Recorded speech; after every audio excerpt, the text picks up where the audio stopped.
Arestadong 7 individual sa ginasang anti-illegal online gambling operation sa Quezon City. Si Vel Custodio sa detalye. Ano pong pinangahawakan yung papeles? Wala pa po. Di ba? Di ba po kayo mag-operate? Sir, makisuyo na lang po. Aminado rin sila, wala silang papel.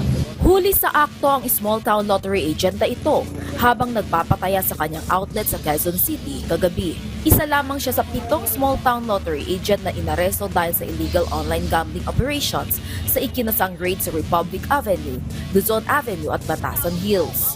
Ayon kay Philippine Charity Sweepstakes Office, July 15 na mapaso ang license to operate na online gambling platform pero sa kanilang monitoring, itinuloy pa rin ang gaming operations.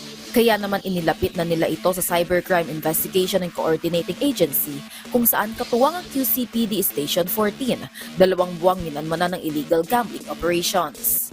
This started online kasi nung nag-meeting po kami with the PCSO, yun ang naging concern nila na merong sa isang social media app na merong QC Lotto.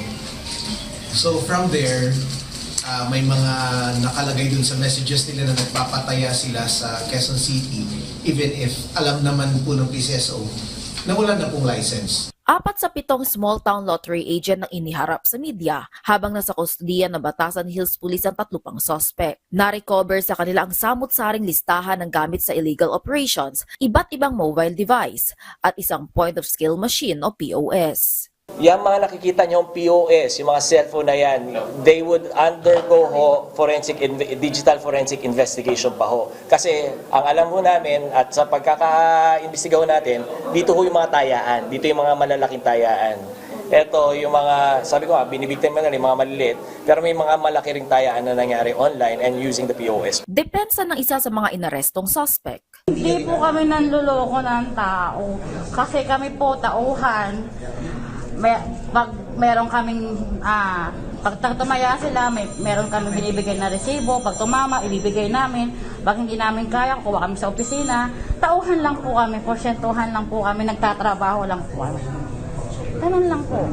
Ang liit lang ng porsyento namin. This revenue, ibibigay natin sa charity. So, kung may mawawalang mga revenue na papasok dapat sa kaban ng bayan, at ito po ay magiging losses din po sa mga taong nangangailangan po ng tulong na umaasa po sa PCSO.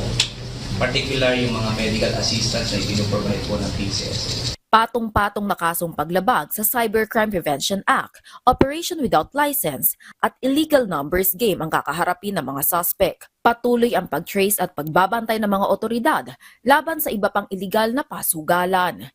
Vel Custodio para sa Pambansang TV sa Bagong Pilipinas.